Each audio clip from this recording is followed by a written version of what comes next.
Over to you, Jason. Good afternoon. Thank you, everybody. My name is Jason Benedicic. I'm a technologist. I work for NetApp. Just a little bit about me. I've been in IT since 1998, straight out of school. So I'm quite old now. I've seen quite a few things. I've worked across a vast number of the areas. So I've been an end user. I've worked in the partner channel, now working at a vendor. I spent around 10 years working on converged infrastructure, mostly the FlexPod space.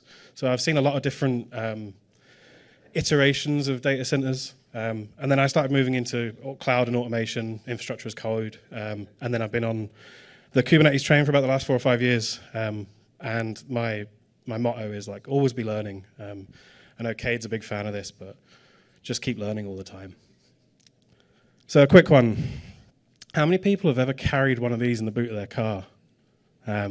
So when I first started in IT, one of the main jobs was to change the tapes every day, put them in a case in the boot and take them off site. Difficult times. And the other thing there, that disaster book, I don't know if anyone remembers how difficult it was to do disaster recovery for traditional servers in the beginning. 500-page manuals, how to install the OS, how to install the applications, minutiae of configuration. This is where we were, and I'm going to take you on a little bit of a journey. Hey, at least you had a maid. Yeah, many people probably didn't, yeah. So what were the challenges pre-virtualization? We had multiple backup and recovery solutions, depending on what kind of applications you were running, what operating systems. There were complex recovery processes, multiple tooling methods. People that were running Linux, Solaris. I worked with Sun Systems back in the day. Windows, different applications, Exchange, Mail before that. God, I've been through so many of them.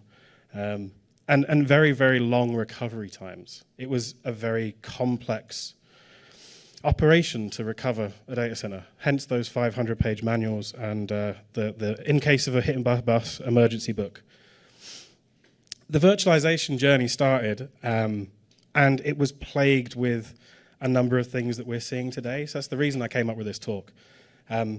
We saw a lot of fear, uncertainty, and doubt around running big applications in the virtualization world. So it started out, we had test and dev, we had some application. We didn't talk about stateless and stateful back then because everything was stateful. Everyone had to install an operating system and applications.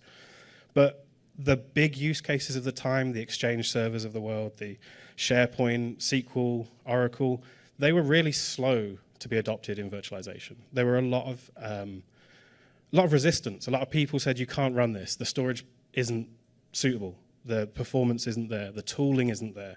I can't do my backups. I can't do my recovery. So it was a very long and slow process. But we reached a tipping point. It's long, yeah. Yeah.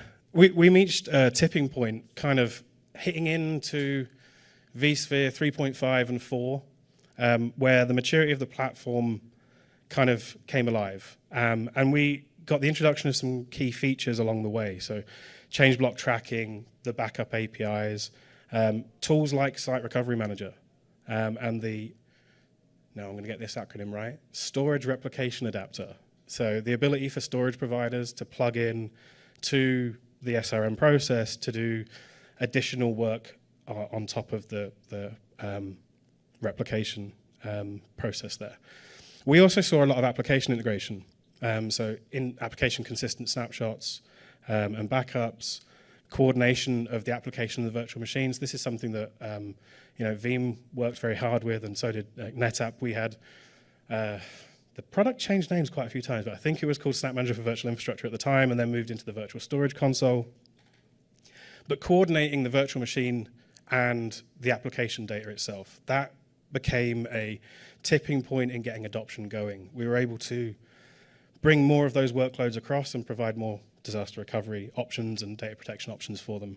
And then advanced recovery, so bringing in catalogs, doing single mailbox instances, single file restore, those sorts of things, they all came along as well. So where are we today? How's it going? Well, now we don't have tapes in the boot of our car. We have YAML definitions and object buckets. a little bit easier for me. I don't have to move around so much. So now we're onto the meat of things. Like stateful container workloads, they are a thing. And looking at the recent data, what we're seeing is more and more companies are running stateful workloads. The predominant workload we've seen in the recent data is databases, but I know the previous conversations seem to think otherwise. But it's a new world, so the data out there says that it's databases followed by AI, ML workloads, and other big data features after that.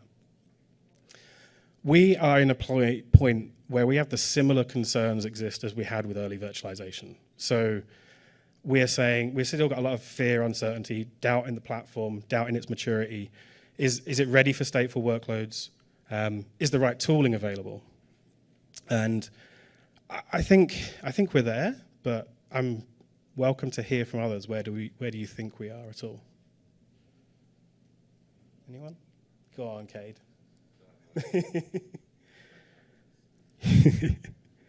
So, and one of the big things that we need to do is to continue to build awareness of data protection and its importance in this modern world, because there's still a lot of naysayers, and data protection is a really important piece of the puzzle.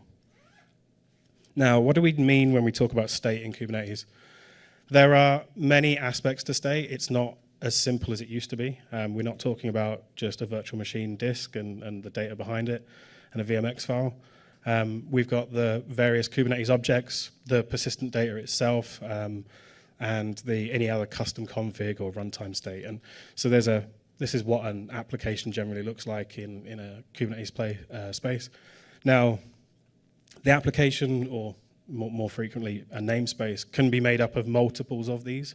So there might be 10 different application pieces to put together. You might have a database backend, some middleware, some kind of front end, maybe some analytics services. So this just scales and scales and scales, and there's a lot of things to keep track of and monitor.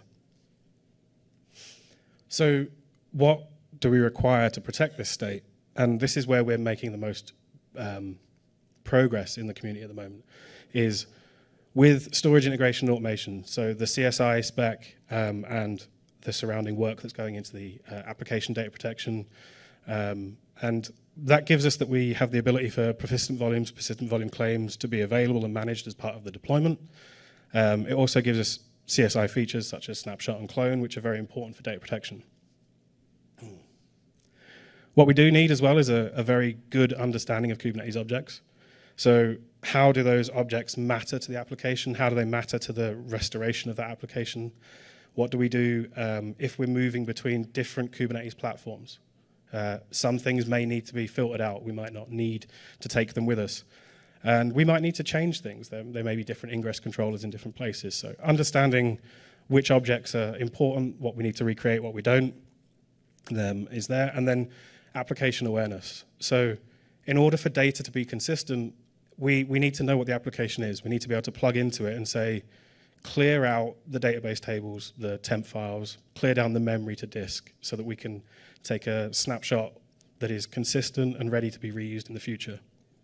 So all of those different parts of the process, so pre and post snapshot, pre and post backup, post restore, and just ensuring that the application consistency is there. So, like with the virtualization piece, we needed more to get the adoption. And so what I would like to do, I've got some ideas on this, but I'd like to put it out there. What more do we need to see from Kubernetes in order to get that tipping point going forward? So I'm going to throw this one out to the floor.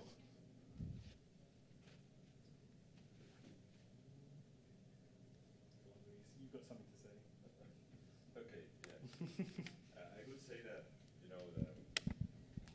Kubernetes community is not mature enough to do real business continuity, disaster recovery. So there are like Kubernetes resources pending, to be created, like standby pod, standby PVC, global PV, global PVC. So there are still things that are missing, okay, to have a real disaster recovery strategy using Kubernetes, in my opinion. So I guess the storage group still has to protection group still has to progress in this sense. Yeah. So just for the recording and everything, so what he was saying there was to bring the storage side and the app protection side of the community and the project, bring that forward, bringing in different things. So some of the things he said there were like standby pods. That's something that we saw with Site Recovery Manager in VMware. When you had a second site, not only were you replicating the data, but you had a shadow copy of that VM that was ready to be turned on and tested. And I think there's some benefits to maybe having some kind of, standby pod architecture that would allow that. So yeah.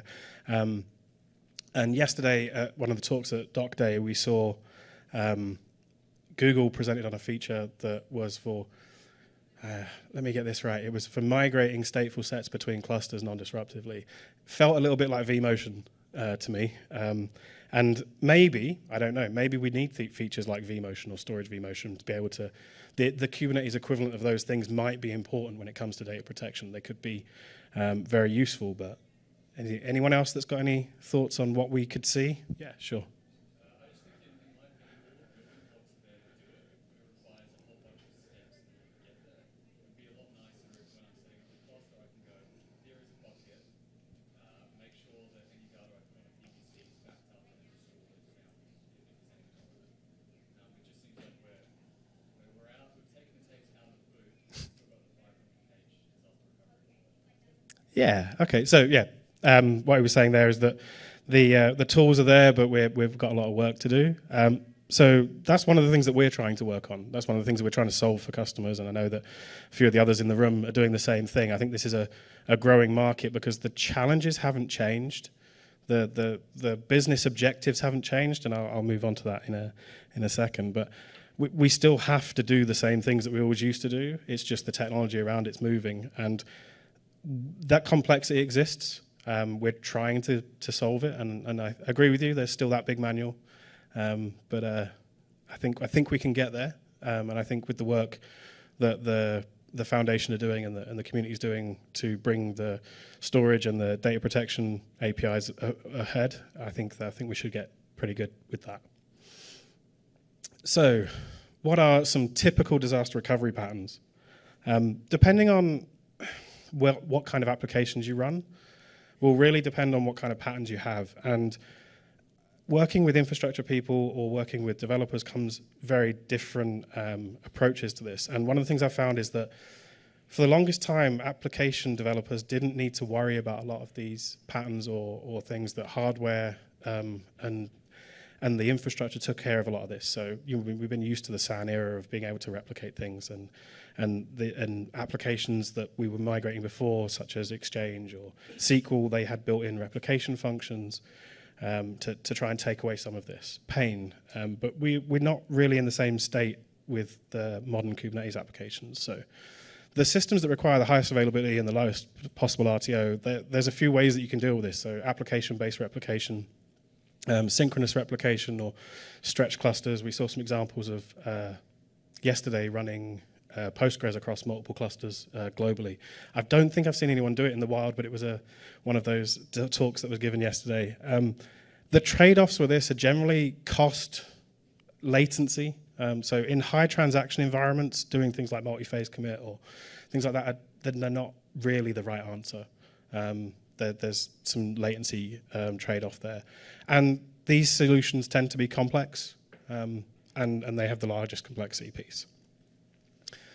The next layer down, and like if we were building a service catalog, this would be your tier 1 applications, your tier 2 applications, and then anything else. So systems where minimum downtime is accepted, you've got kind of asynchronous replication, and this is something that you can handle at the storage layer, and then with replication of metadata, and then or a restore from a backup, and those sorts of things are available. Then ancillary systems and tooling tend to be the things that are lowest on the list. They're not necessarily critical to the business operations. They are critical to IT operations, but there's often a cost associated with business apps being down as not associated with the system tooling being down. You may be able to experience extended downtime, and generally they're the lowest on the priority list. So what is the importance of disaster recovery? Disasters aren't selective. You really need to plan for all of the eventualities. In talking with modern app owners, I often hear a lot of times, it's okay, I'll run my pipeline again, the application will come back. Okay, it's 4 o'clock in the morning, you've got a 4-hour RTO, the CEO is on the phone every 5 minutes, the business is losing $1 million an hour, your pipeline system's down. How quickly can you rebuild anything? A lot of times that's not considered. And it's when the biggest disasters happen that you need to be prepared. Now, it doesn't happen often, but we also see entire regions go offline. Systems like GitHub go down.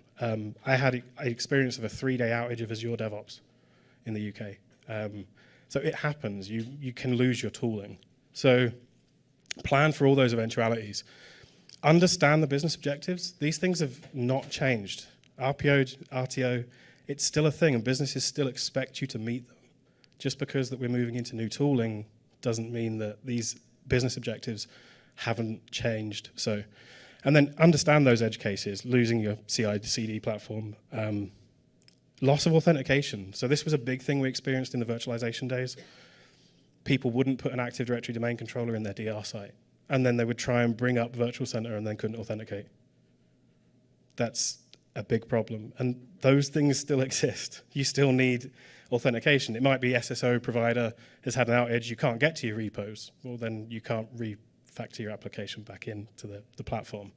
And loss of code repositories. Most people do keep them out on the internet, and those services are pretty reliable, but outages do happen. And what would you do in the event of those being away? So some key takeaways for disaster recovery. We need to continue and build the features and the ecosystem around there to support data protection, and that's what people like NetApp and Cast and the others are doing. We're trying to give back to that and build that ecosystem to support data protection. Understand the business expectations, build a service catalog. It's really important. Test your backups and disaster recovery processes. Test, because the day that you want it and it won't work. And that's me. So a little bit quicker than I expected, but I thought the audience might want to participate a little bit more.